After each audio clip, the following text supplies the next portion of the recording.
자, 그러면 자, 일단 학교 교과서에 가서 선생님이 이제 프린트로 줬었던 작품, 그렇죠? 이번 6월 모의고사에 있었던 작품이죠. 고정의 상한 영혼을 위하여, 그렇죠? 하고 그 다음에 김승희의 장미와 같이 두 개의 작품 한번 살펴보도록 합시다. 자, 당연히 일단 내용 정리부터 우리가 하고 들어가야겠죠. 그렇죠? 옆에 하나 정리를 해보도록 합시다. 먼저 상한 영혼을 위하여. 자, 이 글의 갈래는 당연히 개화기 이후에 쓰여진 현대시이고, 그쵸? 그 다음에 개인의 감정을 노래한 서정시이죠. 자, 성격은 그쵸?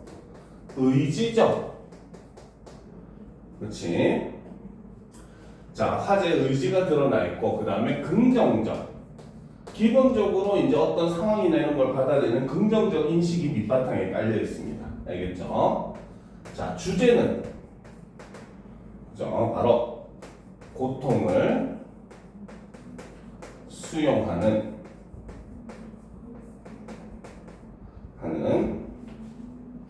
성숙한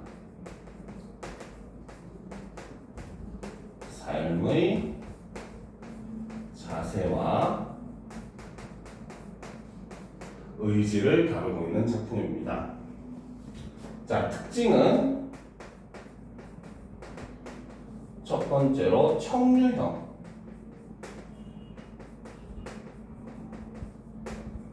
표현을 사용을 합니다. 그래서 이 청류형 표현을 사용해서 그렇죠? 화자의 의지 플러스 설득적 의도가 드러납니다. 자, 그리고 두 번째, 자, 자연물의 모습을 통해서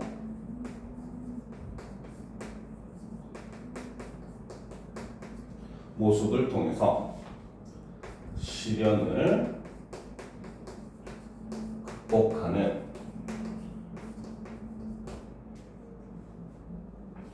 긍정적 자세를 효과적으로 표현을 하고 있죠. 자, 그 다음 세 번째, 서리적 표현을 사용을 해서 이걸 통해서 화자의 태도를 강조합니다. 자, 그 다음 여기서는 역설적 인식. 역설적 표현하고는 달라요. 알겠죠? 역설적 표현은 안 쓰였습니다. 알겠죠? 근데 화자가 이제 생각하는 인식적인 면에서 역설적인 모습을 보여주는데 그게 바로 뭐다? 고통을 수용할 때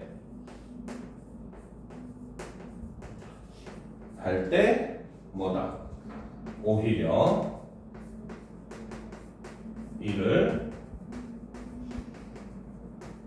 극복하는 것이 가능하다라고 하는 역설적인 인식이 작품의 바탕에 깔려 있어요. 알겠습니까? 자, 그 다음 다섯 번째, 유사한 통사 구조를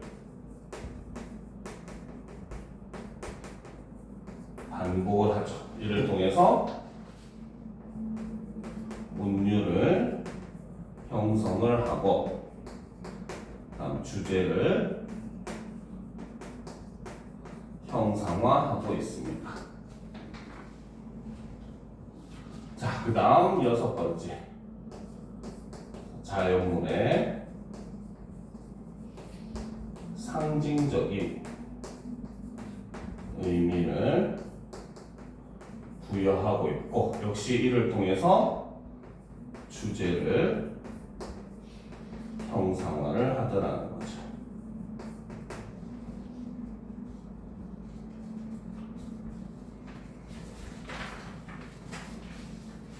됐습니까? 자, 그래서 이런 걸 우리가 머릿속에 넣어두고 작품을 한번 살펴보도록 합시다. 알겠죠? 고정의 상한 영혼을 위하여 보도록 합시다. 자, 상한 갈대라도 하늘 아래선 한 계절 넉넉히 흔들리거니라는 거죠. 그렇죠? 자, 여기서 갈대 네모 칩시다. 자, 갈대 네모 쳤습니까? 그렇죠? 이 갈대라고 하는 건 바로 뭐다? 바로 비록 연약하지만 강한 생명력을 지닌 존재 첫 번째를 나타내죠. 그렇죠? 자, 그래서 이 갈대라고 하는 걸 통해서 바로 뭘 나타낸다? 바로 상처받은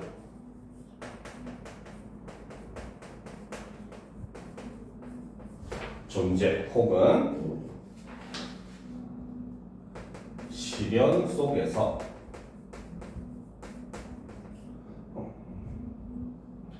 내면적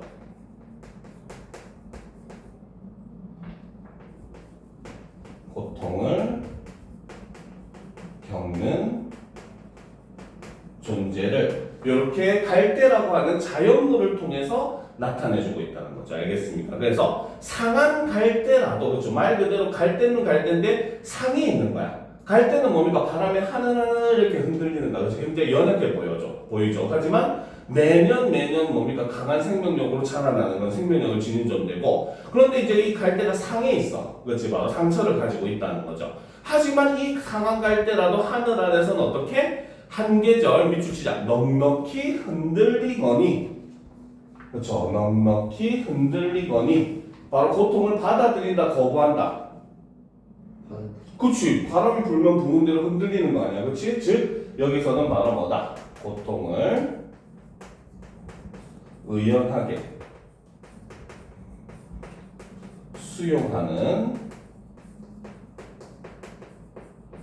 태도가 들어가더라는 거죠. 됐습니까? 자, 뿌리 깊으면야. 자, 뿌리 밑줄 칩시다. 자, 뿌리가 있으니까 이런 갈대도 땅에서 딱 딛고 자라날 수 있을 거 아니야, 그렇지? 즉, 이 뿌리라고 하는 것은 바로 뭐다? 삶을 지탱하는 힘, 강한 의지, 이런 걸 나타낸다라고 볼 수 있다는 거죠. 됐습니까? 그래서 뿌리 깊으면야, 그렇죠? 밑둥 잘리어도 새수는 돋거니라는 거야, 그렇지? 즉 뭡니까? 갈대가 이렇게 위에 이렇게 자라고 뿌리가 이렇게 있는데, 그렇지? 뿌리가 이렇게 깊이만 있다면은 수독 잘리더라도 어쨌든 새로 이렇게 돋아날 수 있다는 거죠. 알겠습니까? 즉 여기서 밑줄 치자. 밑둥 잘리어도 새수는 돋거니. 밑줄 쳤습니까? 그렇죠? 이것도 역시 바로 뭐다?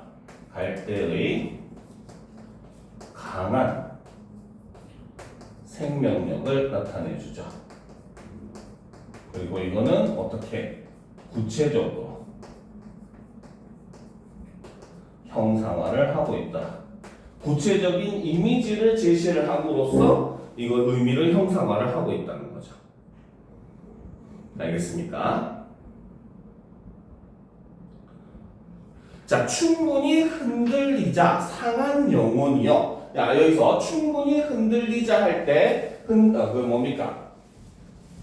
흔들리자 할 때 자 동그라미 칩시다. 그렇죠? 자를 동그라미 침으로써, 그렇죠? 바로 청류형 어미 뭐뭐 자를 사용을 하는 거죠.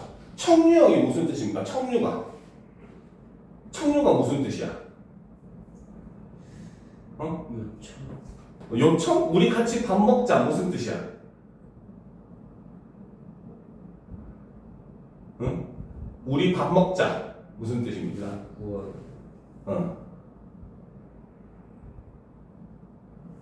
요구하는 거? 근데 청류의 핵심은 물론 요구라고 볼 수도 있기는 해요. 알겠죠? 근데 청류의 진짜 핵심, 바로 청류와 명령문의 확실한 차이는 화자가 그 행동을 하는가 안 하는가입니다. 알겠죠? 알겠지? 자, 우리가 밥을 먹자라고 하면은 화자는 그 행동을 합니까 안 합니까?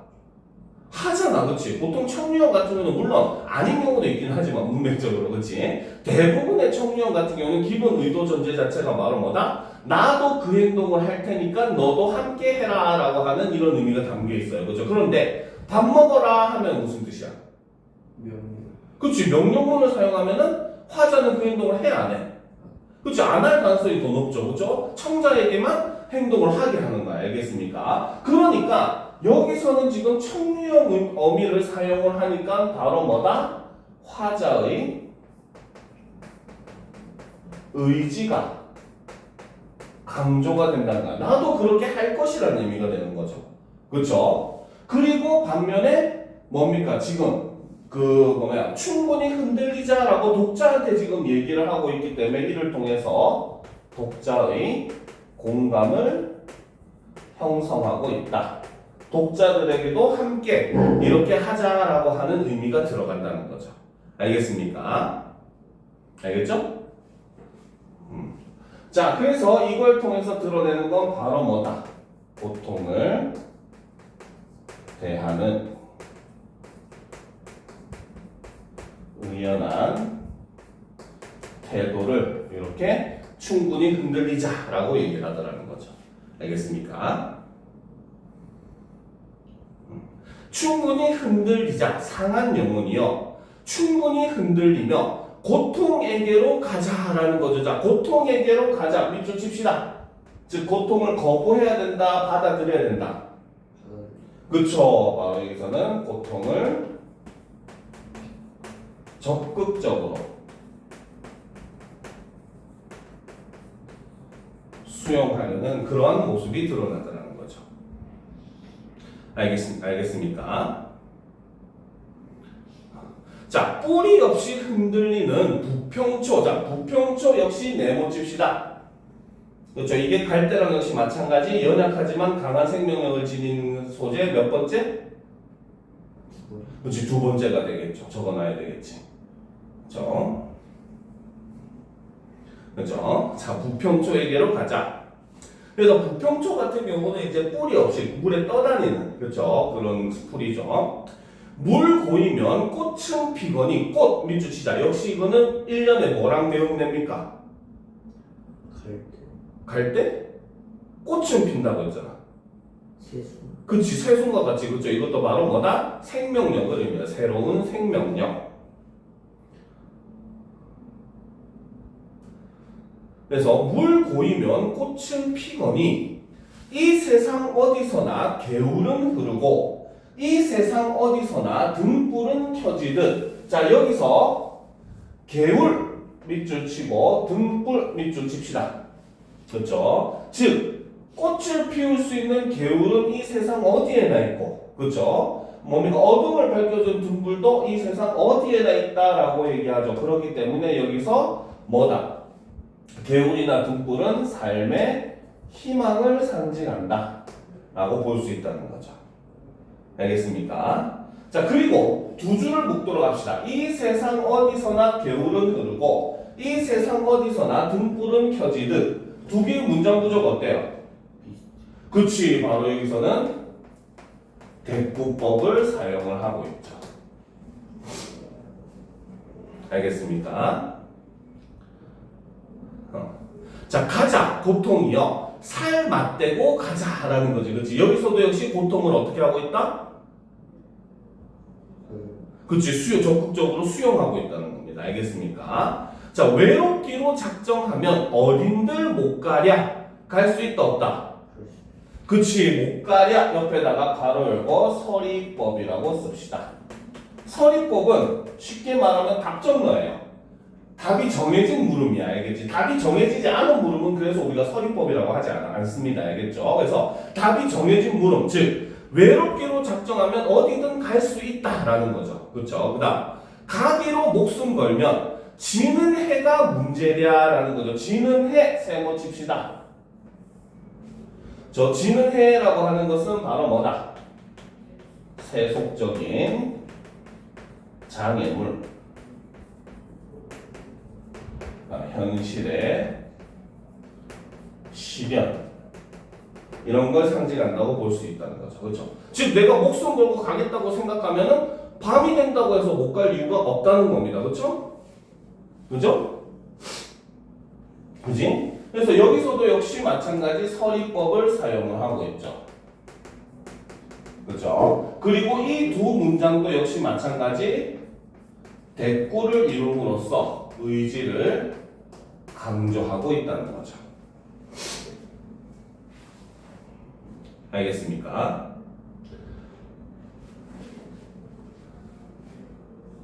자, 그래서 가기로 목숨 걸면 지는 해가 문제랴. 고통과 서름의 땅 헐헐 지나서, 자, 고통과 서름의 땅 세모 칩시다.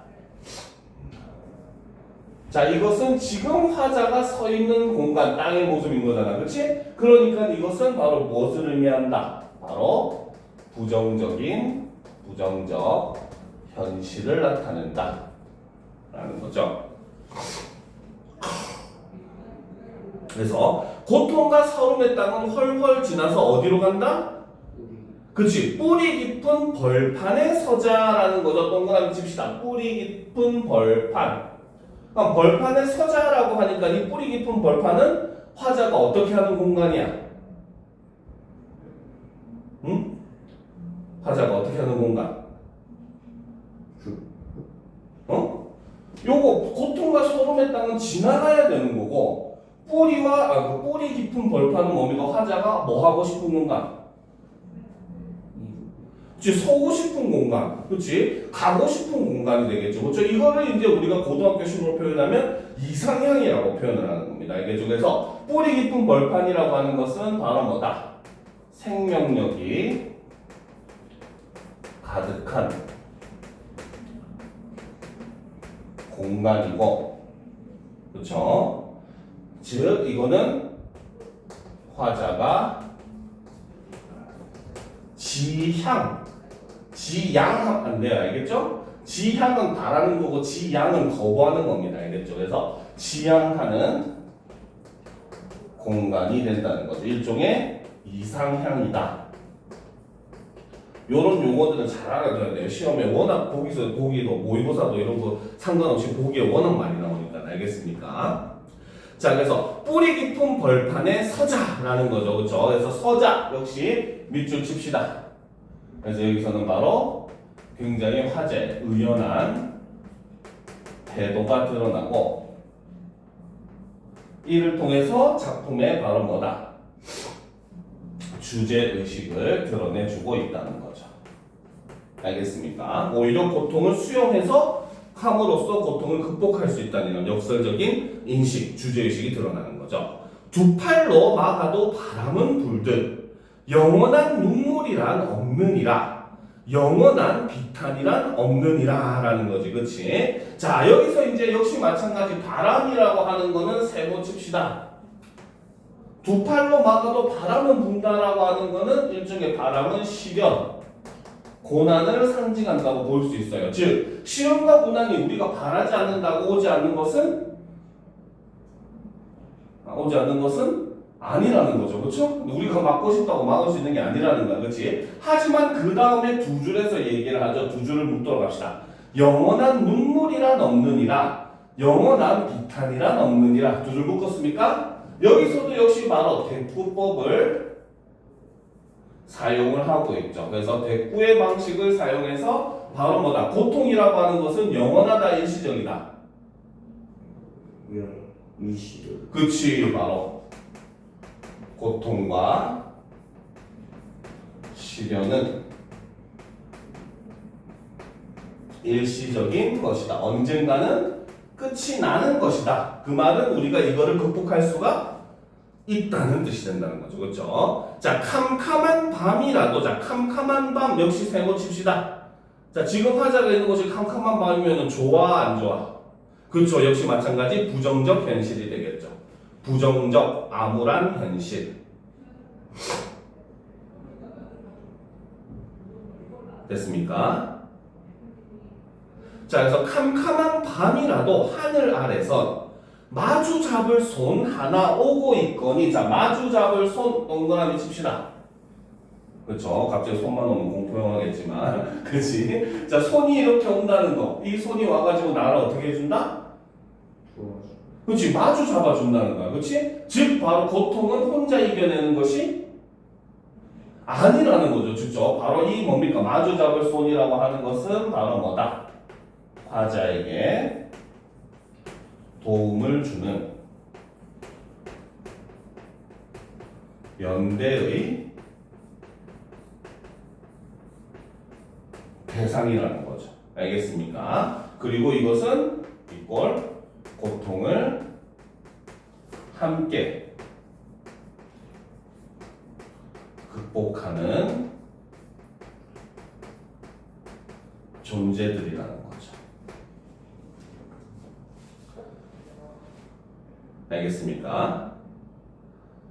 그래서 즉 고통을 극복하는 방법 중에 하나로 화자는 뭘 제시한다? 바로 고통을 겪는 사람들의 연대 이런 걸 제시를 하는 겁니다. 그래서 우리가 혼자 걸어가지 말고 함께 걸어갈 수 있다면 고통이라고 하는 것은 일시적이고 그것은 극복할 수 있는 대상이라는 인식이 이 밑바탕에 깔려있는 작품이 바로 고정희의 상한 영혼을 위하여 라는 작품입니다. 알겠습니까? 자, 그러면 이제 또 다음 작품 보도록 합시다. 장미와 가심. 자, 역시 우리가 정리를 하고 들어가야 되겠죠. 자, 이 글의 갈래도 역시 현대시이고 서정시입니다. 그렇죠? 자, 성격은 역시 시다 보니까 상징적인 의미의 시어들이 많이 쓰였죠. 그래서 상징적이고 그 다음 이 글은 자기를 반성하는 글입니다. 그래서 성찰적입니다. 그렇죠? 주제는 바로 장미와 가시를 통해 그렇죠?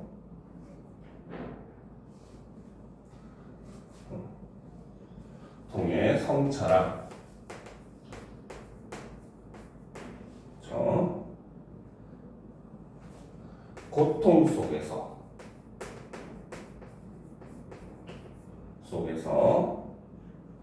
희망을 품고 살아가는 인간의 삶을 다루고 있는 작품이라는 거죠. 자, 특징은 첫 번째로 자, 대비되는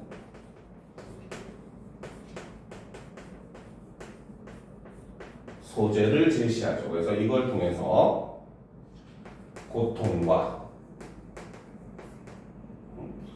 희망이 공존하는 삶에 대한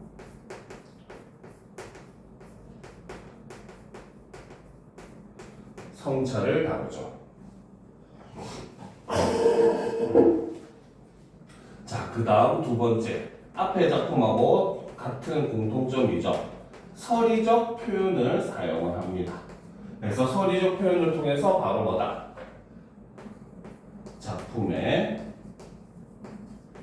주제의식을 강조하고 있죠. 그러면 두 작품의 공통점으로 옳은 것은 틀린 것은 했을 때 서리법을 사용해서 혹은 서리적 표현을 사용해서 혹은 물음의 형식을 통해서 주제의식을 강조하고 있다 이러면 맞는 말이 되는 거죠. 알겠습니까? 자, 그 다음 세 번째 그죠? 화자가 삶의 본질을 생각하게 하는 매개체가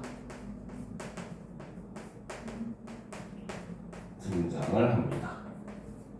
그리고 네 번째는 자연물을 사용을 하죠. 그래서 이걸 통해서 바로 뭐다? 삶의 고통과 희망을 형상화합니다. 알겠습니까?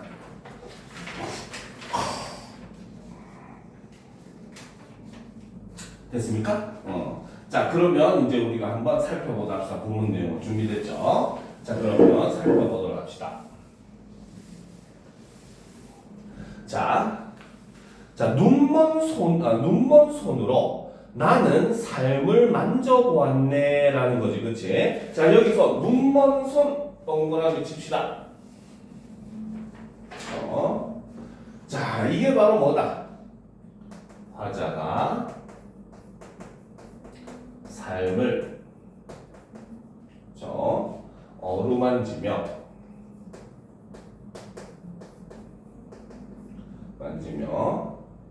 삶의 본질을 생각하게 하는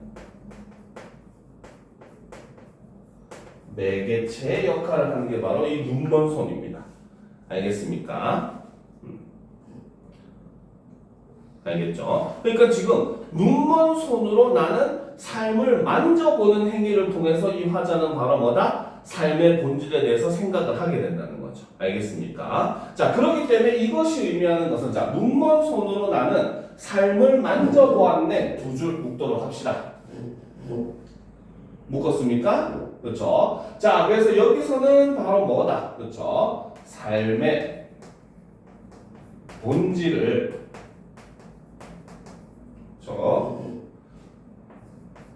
직접적이고 감각적으로 탐색하려는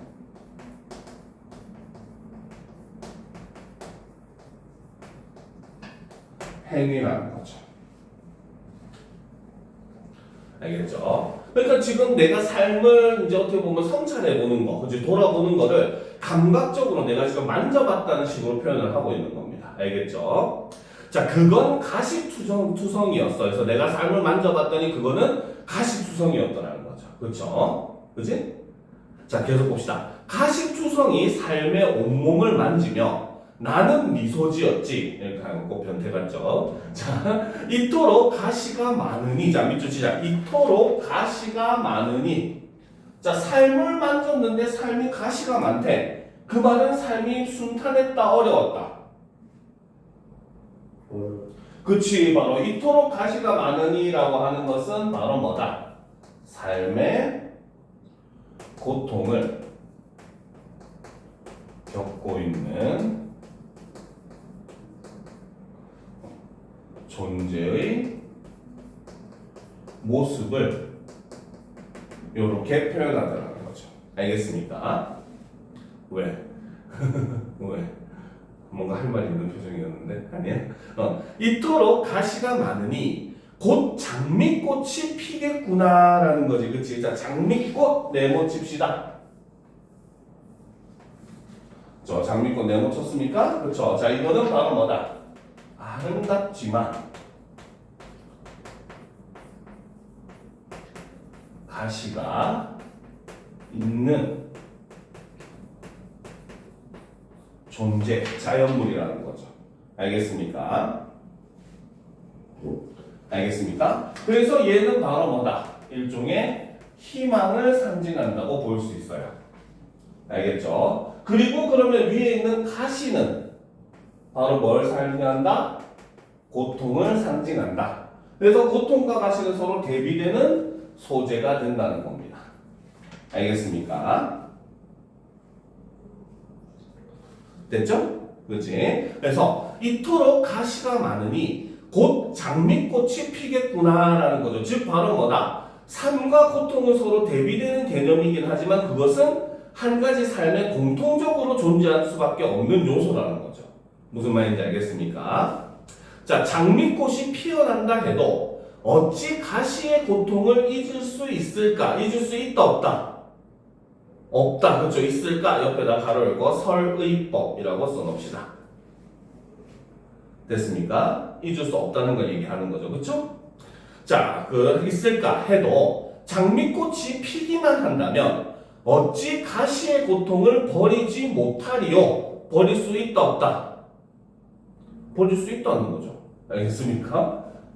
그러니까 장미꽃이 피기만 한다면 어찌 가시의 고통을 버리지 못할 것인가? 버릴 수 있다는 의미죠. 그렇죠? 역시 못하리요 옆에다 서리법을 적어 놓읍시다.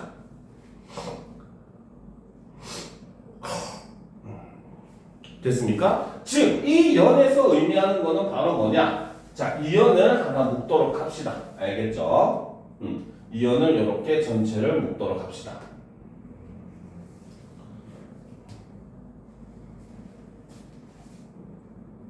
아니, 그거 말고 이 연, 여기 묶어야지. 됐습니까? 자, 그래서 여기서 얘기하는 것은 바로 뭐다? 장미꽃이 피기만 한다면, 그렇죠? 가시의 고통을 감내할 수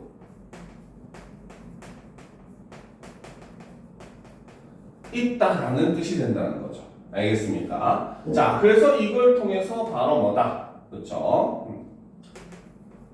희망에 대한 간절함을 이렇게 표현을 하고 있다는 겁니다. 됐습니까?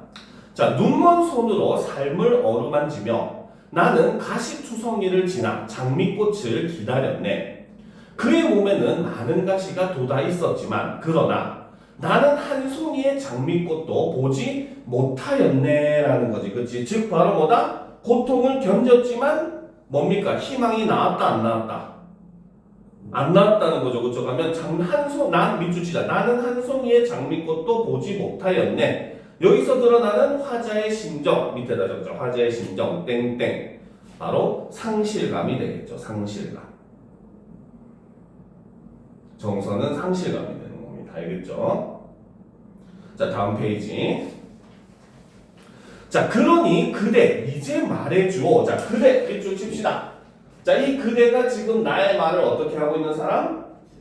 들어주는 사람, 즉 명시적인 청자가 되는 거죠. 하지만 이 그대는 독자 모두가 될 수도 있는 겁니다. 알겠죠? 자, 이제 말해주오. 밑줄 칩시다. 자, 이제 말해줘. 무슨 형 문장? 말해줘. 무슨 형입니까? 아니죠. 얘는 명령형이죠. 말해줘는 너보고 그냥 해달라는 거잖아. 그치? 해줘 하는 거잖아. 그치? 그러니까 이거는 명령형입니다. 알겠습니까? 그러면 아까 앞에서 있었던 고정의의 상한 영혼을 위하여 하고 작품하고 차이점은 바로 뭐다? 상한 영혼을 위하여는 청유형의 어미를 사용하지만 얘는 명령형의 어미를 사용하고 있다. 이런 게 차이점이 되는 거죠. 그렇죠? 자, 봅시다. 그러니 그대 이제 말해주어. 삶은 가시장미인가 장미가시인가 라는 거지. 그치? 자, 밑줄 치도록 합시다. 삶은 가시장미인가 장미가시인가. 밑줄 쳤습니까? 그렇죠? 이것은 바로 뭐다? 고통과 희망이 공존하는 삶을 살아가는 인간의 내면적 갈등을 이렇게 드러내고 있다는 거죠. 알겠습니까? 자, 아니면 장미의 가시인가 또는 장미와 가시인가를 이러는 거지. 그렇지? 자, 꺽쇠로 표시합시다. 삶은 가시장미인가부터 장미와 가시인가를까지 꺽쇠로 표시합시다. 표시했습니까? 자, 이게 바로 그대에게 던지는 질문이죠. 그렇죠?